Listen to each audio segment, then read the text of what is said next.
Baik, kita lanjut ke pengantar psikologi abnormal, ke materinya, gitu. Baik, sebenarnya apa yang akan kita pelajari di psikologi abnormal itu sudah disampaikan di silabus ya, bahwa apa yang akan kita pelajari ini berkaitan tentang perilaku-perilaku yang tidak biasa, perilaku yang abnormal, dan bagaimana pengklasifikasiannya, bagaimana metode pengukuran, dan bagaimana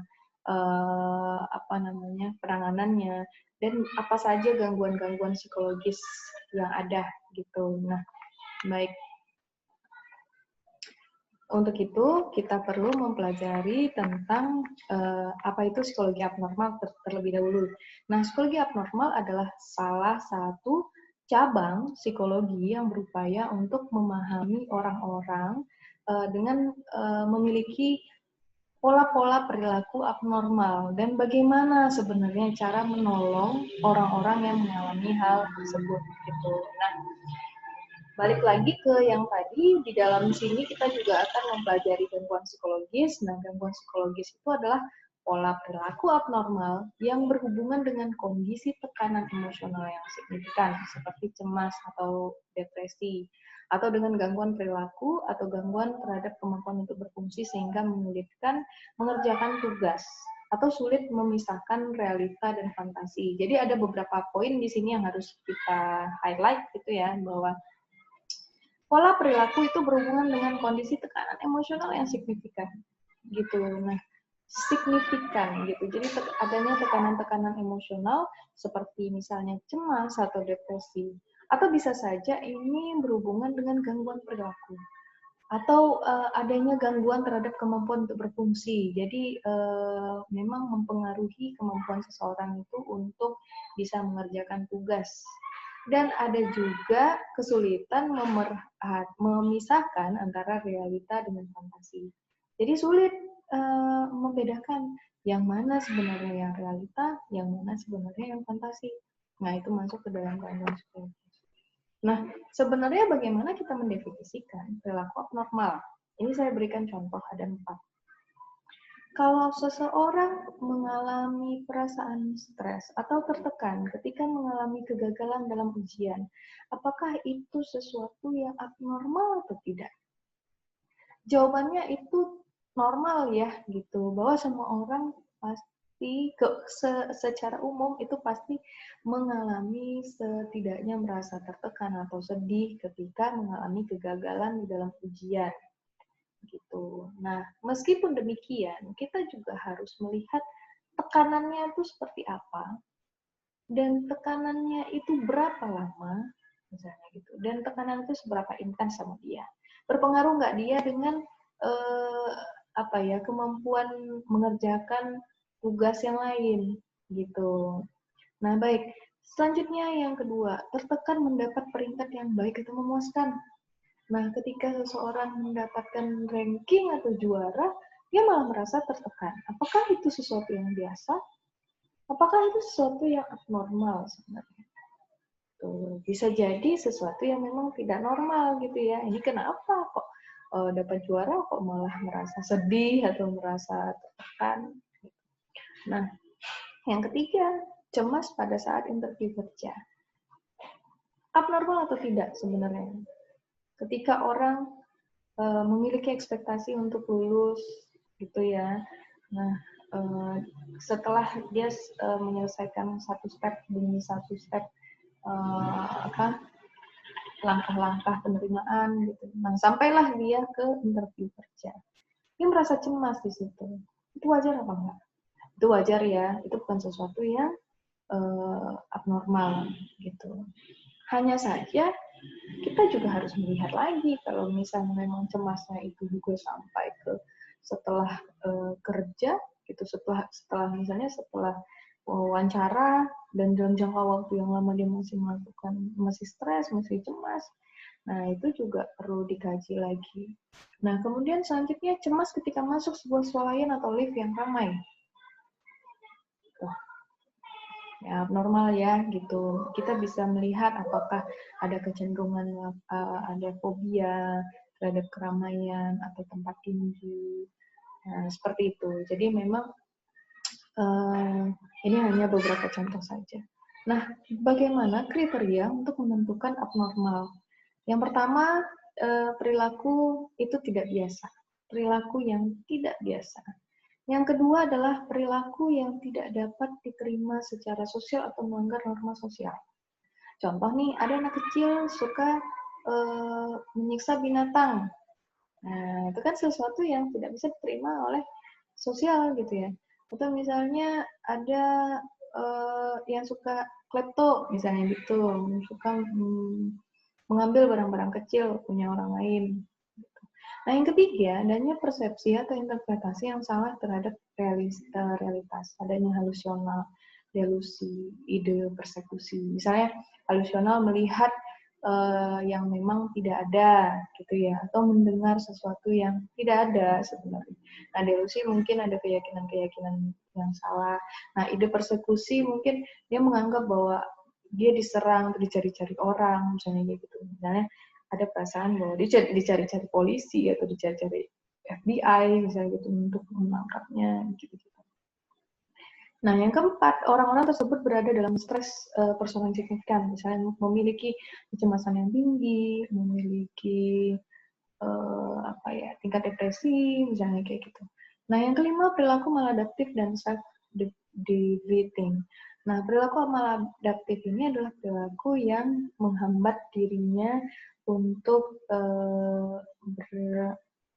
yang merugikan dirinya. Misal, meminum alkohol terlalu banyak, misalnya gitu, sehingga pada akhirnya tidak bisa berkonsentrasi dengan baik atau punya ketergantungan terhadap zat, misalnya seperti itu. Atau misalnya sifat yang sederhananya saja, tidur mulu, misalnya gitu di kamar, misalnya gitu kan, tidak melakukan aktivitas apapun, gitu, dan sampai terakhirnya mengurung diri, tidak mengerjakan tugas, tidak mengerjakan pekerjaannya, gitu ya. Nah, yang keenam, perilaku berbahaya. Nah, ini seperti mungkin bunuh diri atau self harm gitu. Nah, ini kriteria untuk menentukan abnormal atau tidak. Nah, tapi balik lagi ya, tidak sesederhana per satu kriteria. Misalnya perilakunya memang tidak biasa gitu. Contoh, tidak biasa ada di Indonesia misalnya menggunakan tato atau piercing yang banyak misalnya gitu. Nah, tapi ketika masuk ke daerah atau misalnya ke barat sana, itu menjadi sesuatu yang normal. Jadi memang kita harus mengkajinya itu dari berbagai aspek. Kita lihat dulu budayanya apa, dan kita tidak boleh menjudge itu terlalu cepat gitu loh. Gitu. Nah, balik lagi kalau misalnya dia pakai tato, itu seberapa banyak tatonya? Kalau misalnya memang tatonya banyak, berlebihan, sampai misalnya lidahnya juga ditatokan, misalnya itu kan udah sesuatu yang tidak normal. Gitu. Oke ya. Baik, pertanyaannya tadi nih sama seperti saya. Is this man abnormal? Yes or no? Sebenarnya. Nah, judgment abnormalitas itu harus disesuaikan dengan sosial dan standar budaya dan masyarakat.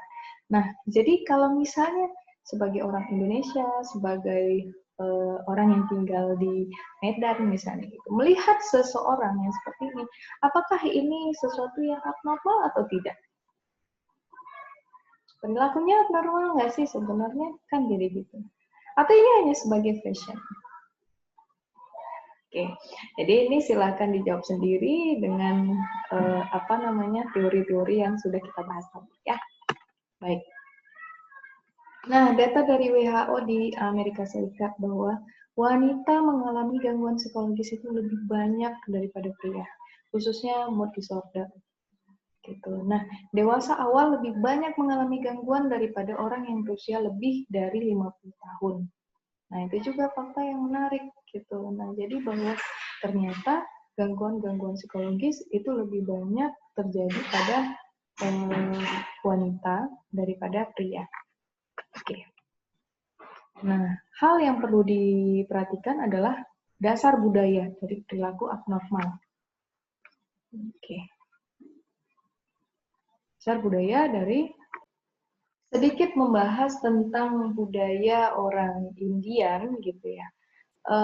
Jadi ada penelitian yang mengungkapkan bahwa ketika seseorang bagian dari masyarakat di sana itu kehilangan misalnya istri atau suaminya, mereka mengaku bahwa mereka bisa mendengar suara dari istri atau suaminya yang meninggal tersebut di satu hari setelah meninggal, misalnya kayak gitu. Nah, apakah itu bisa dikatakan sesuatu yang abnormal? Nah, balik lagi, ketika di dalam budayanya itu sesuatu yang menjadi biasa. Nah, makanya kita harus sangat hati-hati di dalam mengatakan bahwa ini abnormal atau enggak gitu ya. Nah, karena kita harus juga kembali lagi ke budaya yang ada. Jadi perbedaan budaya berkenaan dengan bagaimana pola perilaku abnormal itu diekspresikan. Menyadarkan kita itu bahwa kita harus memastikan konsep perilaku abnormal itu yang kita gunakan valid enggak atau dapat diterima sebelum diaplikasikan pada budaya yang lain. Jadi budaya A beda, ya budaya B juga beda. Gitu ya. Jadi dasar budaya penting sekali. Nah, kita kembali sedikit ke masa lalu bahwa bagaimana sebenarnya perspektif historis tentang perilaku abnormal ini. Bagaimana orang-orang dahulu itu memandang perilaku abnormal itu seperti apa. Kita balik ke era tahun abad yang sudah lampau lah gitu ya. Nah, jadi ada model demonologi nih istilahnya. Jadi model demonologi ini mengaitkan perilaku abnormal dengan penyebab supranatural atau hal-hal gaib. Misalnya ada orang yang mungkin kita deteksi sekarang itu mengalami schizofren, tapi kita mengatakan bahwa oh ini kemasukan setan, ini kemasukan apa namanya makhluk-makhluk gaib gitu. Nah jadi itu disebut dengan model demonologi gitu ya. Nah ada istilah yang namanya trevination, itu bisa dilihat di sebelah gambar yang sebelah kanan bahwa ada bolongan. Jadi tengkorak kepala itu dibolongin seperti satu buah bola gitu ya, bola kasti gitu ya. Jadi itu dianggap sebagai jalan keluar bagi roh yang marah gitu. Nah, jadi ya udah supaya jalan keluar jinnya itulah jalan keluar setannya lah gitu supaya nih orang kembali normal. Nah, tapi ada juga teori lain dari Maher and Maher itu bahwa trepanation ini adalah satu bentuk pembedahan primitif. Jadi dulu kan mungkin pembedahan tidak secanggih sekarang lah pastinya gitu ya. Nah, jadi cara melakukan pembedahan itu dulu mungkin untuk mengeluarkan gumpalan-gumpalan darah yang diakibatkan oleh cedera di kepala ya dengan membuat jalan keluar itu gitu, membuat bolongan itu supaya menjadi jalan keluar. Oke, cukup serem ya sebenarnya. Memang serem. Oke, kemudian selanjutnya ada model medis gitu ya. Nah, ini apa namanya? Udah mulai modern gitu. Jadi Hippocrates mengatakan bahwa sebenarnya kesehatan tubuh dan jiwa itu tergantung pada keseimbangan cairan tubuh. Jadi bagaimana cairan vital di dalam tubuh. Nah, di sini ada perbedaan yang sangat signifikan. Jadi yang dulunya menganggap bahwa ini kemasukan setan dan yang ini dan Hippocrates memberikan gagasan baru bahwa adanya gangguan itu bukan karena hal gaib, tapi karena ada yang tidak seimbang di dalam diri gitu. Nah, ya dia kemudian mengemukakan ada yang namanya pragmatis, melankolia, ada sanguinis dan koleris. Jadi orang yang tidak bertenaga atau lambat itu diyakini memiliki kelebihan lendir. Nah, ada juga yang berlebihan cairan empedu hitamnya itu diyakini menyebabkan depresi. Nah, terlalu banyak darah itu menimbulkan disposisi sanguinis sehingga orangnya itu ceria, percaya diri, dan optimis. Gitu. Nah, kelebihan cairan empedu ini membuat orang menjadi muram dan koleris, yaitu cepat marah. Nah, masuk ke zaman pertengahan sekitar 467 sampai 1450 sebelum Masehi, keyakinan terhadap penyebab supranatural, terutama doktrin tentang penguasaan oleh roh jahat, itu kemudian meningkat pengaruhnya. Jadi awalnya sudah sempat ada Hippocrates gitu ya. Kemudian kembali lagi di zaman pertengahan bahwa keyakinan-keyakinan orang yang mengalami gangguan psikologis atau perilaku abnormal itu dikarenakan oleh demonologi tadi gitu. Nah, jadi salah satu yang sepertinya mahasiswa di sini juga pasti sudah pernah mendengar istilah exorcism gitu ya. Nah, jadi cara penanganan perilaku abnormal adalah pengusiran roh jahat. Nah, seperti adalah gambar yang ada di sebelah kanan ini. Jadi memang yang melakukannya itu adalah pemuka agama gitu ya. Nah, jadi memang apa namanya membacakan ayat-ayat gitu supaya apa namanya roh-roh jahat itu keluar gitu. Nah, kemudian pada abad ke-15 sampai akhir 17 mulai adanya tanggapan bahwa adanya ilmu sihir yang berkembang gitu.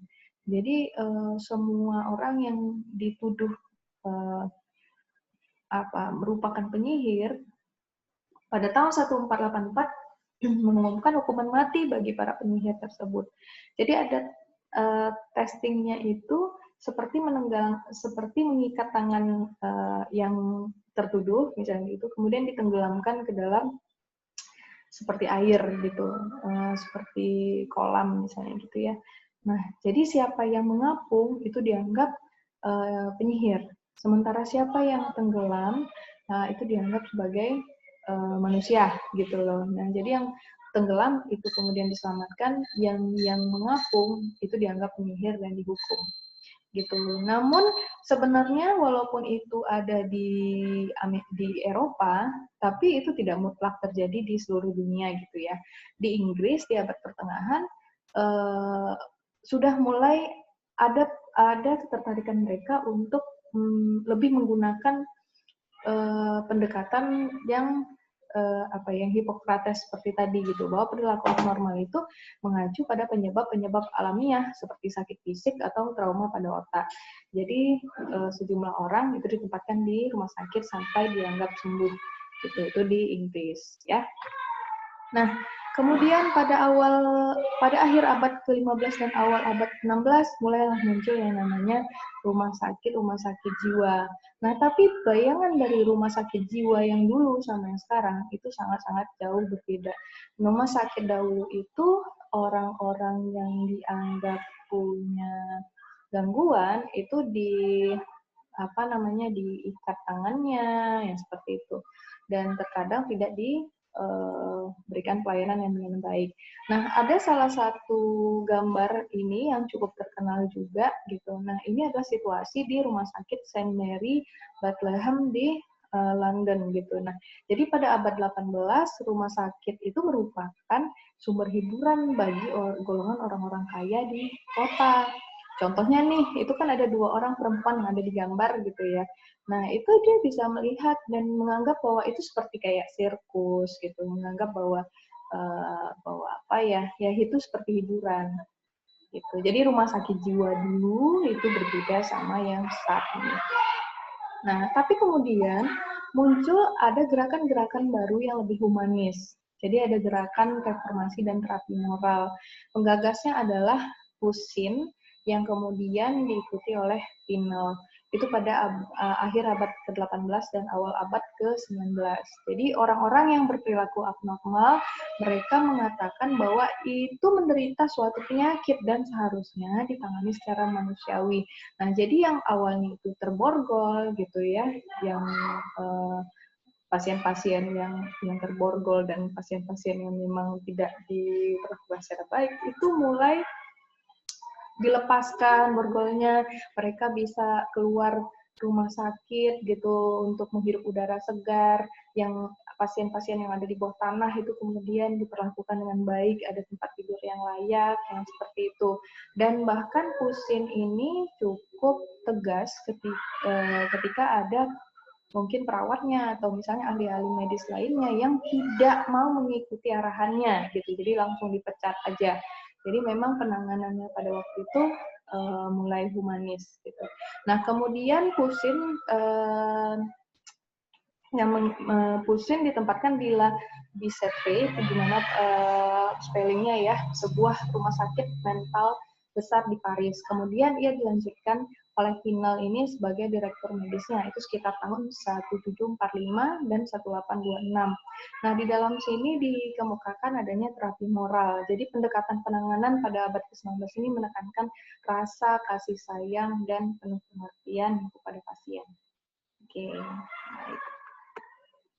Nah, ini dia gambarnya bagaimana Pinel itu memberhentikan praktek-praktek yang keras gitu ya, misalnya seperti menyiksa misalnya kayak gitu, terus mengekang, kemudian memindahkan pasien-pasien yang dari ruangan yang gelap gitu ya, itu ke ruangan yang cerah, ruangan yang bersih, yang seperti itu.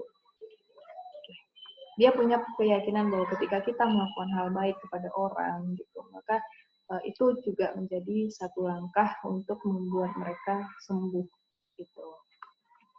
Oke. Nah, kemudian ada lagi pada tahun 63 Gerakan Kesehatan Mental Komunitas Exodus dari Rumah Sakit Negara. Nah, Dewan Kongres pada tahun 63 mendirikan sistem pusat kesehatan mental yang berskala nasional. Tujuannya adalah untuk mengurangi tingkat lonjakan pasien, dan pasien yang sudah mendapat dukungan dan perawatan itu dilepaskan di rumah sakit mental negara dengan kebijakan deinstitusionalisasi. Jadi ada sistem kebijakan yang menekankan pada alternatif solusi untuk penanganan orang-orang dengan gangguan kesehatan. Nah, karena hal ini juga seiring dengan penemuan obat phenothiazines, itu kelompok obat antipsikotik yang terkait dengan skizofrenia. Gitu, ini sudah mulai berkembang gitu ya. Nah, tapi gimana kalau kita lihat peran rumah sakit jiwa saat ini? Nah, banyak rumah sakit jiwa saat ini itu dikelola dan memberikan pelayanan yang lebih baik jika dibandingkan pada abad 19 dan awal abad 20 gitu ya. Nah, saat ini rumah sakit secara umum memberikan fokus penanganan dan untuk mempersiapkan pasien kembali kepada masyarakat. Gitu. Ada fotonya. Nah, ini dia.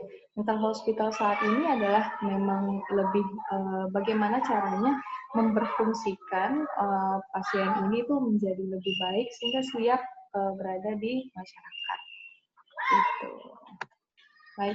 Nah, perspektif kontemporer, kita sudah masuk ke perspektif kontemporer ya, yang tadi historis, yang ini kontemporer, itu ada berbagai macam, ada perspektif biologi, ada perspektif psikologis, perspektif sosiokultural, dan perspektif biopsikososial. Oke, yang pertama dulu perspektif biologi. Pada tahun 1817 dan 1868 itu perilaku abnormal berakar dari penyakit di otak, itu menurut Wilhelm Griesinger. Kemudian Emil Kraepelin itu menghubungkan gangguan mental dengan penyakit fisik. Nah, Kraepelin itu pada waktu itu memisahkan menjadi dua golongan, demensia precox dan psikosis manik depresif gitu. Nah, saat ini demensia precox ini disebut dengan skizofrenia, dan psikosis manik depresif itu sekarang disebut dengan gangguan bipolar.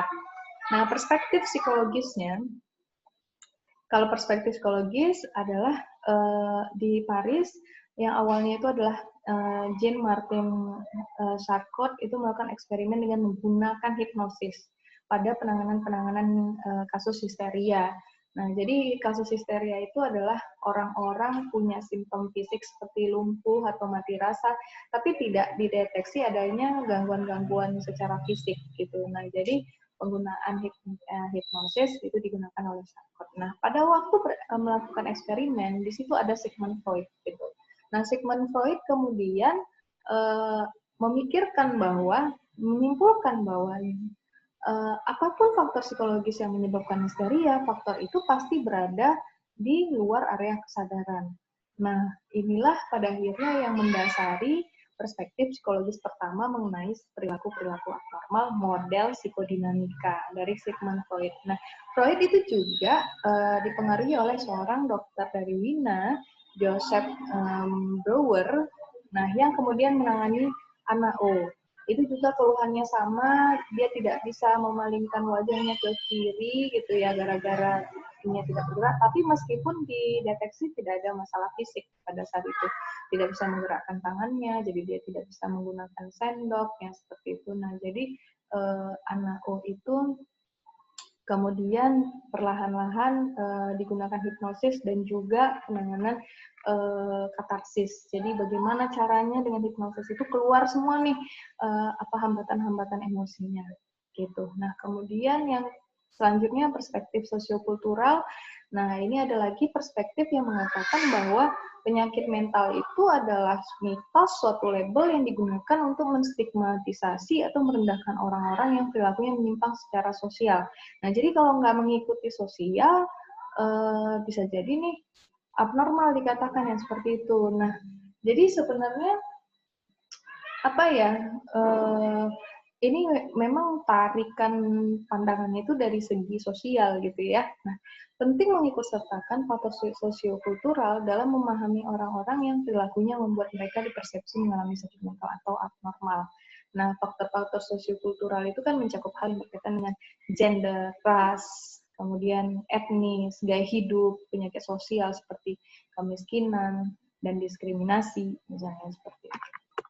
Nah, perspektif terakhir adalah perspektif biopsikososial. Nah, ini adalah yang paling baik yang harus diterapkan sebenarnya. Jadi, perilaku abnormal itu dapat dipahami dengan paling baik bila memperhitungkan interaksi antara berbagai macam penyebab yang mewakili bidang biologis, psikologis, dan sosiokultural. Jadi, dilihat dari berbagai sisi. Jadi, tidak hanya dilihat dari satu saja, tapi dilihat dari berbagai sisi. Gitu. Jadi, memang ini ya yang paling disarankan itu sebenarnya biopsikososial. Nah, tadi sih kita sudah bahas bahwa demonologis itu sudah ditinggalkan gitu. Tapi ternyata pada tahun 1976 pernah terjadi exorcism yang menyebabkan pada saat itu ada kematian seorang perempuan muda yang bernama Anna Elisabeth Michel di Jerman. Jadi cause of death-nya itu exorcism gitu ya. Nah, tentang analis ini apa namanya, ini kisah nyata yang juga muncul di kisah nyata yang muncul di buat film gitu sama Hollywood gitu lah. Jadi mungkin kalau misalnya tertarik bisa lihat lebih lanjut sebenarnya apa sih gangguan psikologisnya analis ini gitu. Kenapa pada saat itu ada perbedaan pandangan gitu ya. Kenapa harus ditangani dengan cara exorcism dan sebenarnya bagaimana dari sudut pandang psikologisnya. Oke, baik. Saya rasa itu saja. Terima kasih banyak atas partisipasinya hari ini. Saya sangat berharap dengan menggunakan daring kita tetap semangat di dalam mengetahui apa-apa saja materi yang ada di psikologi abnormal ini. Karena psikologi abnormal itu kalau menurut saya itu tidak hanya sekedar tahu gitu ya, tapi dengan ini kita juga bisa mengasah bagaimana kita itu berempati kepada orang-orang yang mungkin berbeda dari kita, yang mungkin memiliki masalah gitu, dan bagaimana dan tahu gitu setidaknya cara menghadapinya itu seperti apa, cara untuk menolongnya, terus setidaknya jadi pendengar itu seperti apa. Setidaknya kita bisa memahami lah apa yang terjadi pada orang-orang dengan gangguan. Oke, saya rasa itu saja. Terima kasih banyak atas kehadirannya. Assalamualaikum warahmatullahi wabarakatuh. Semoga sehat selalu. Sampai jumpa minggu depan.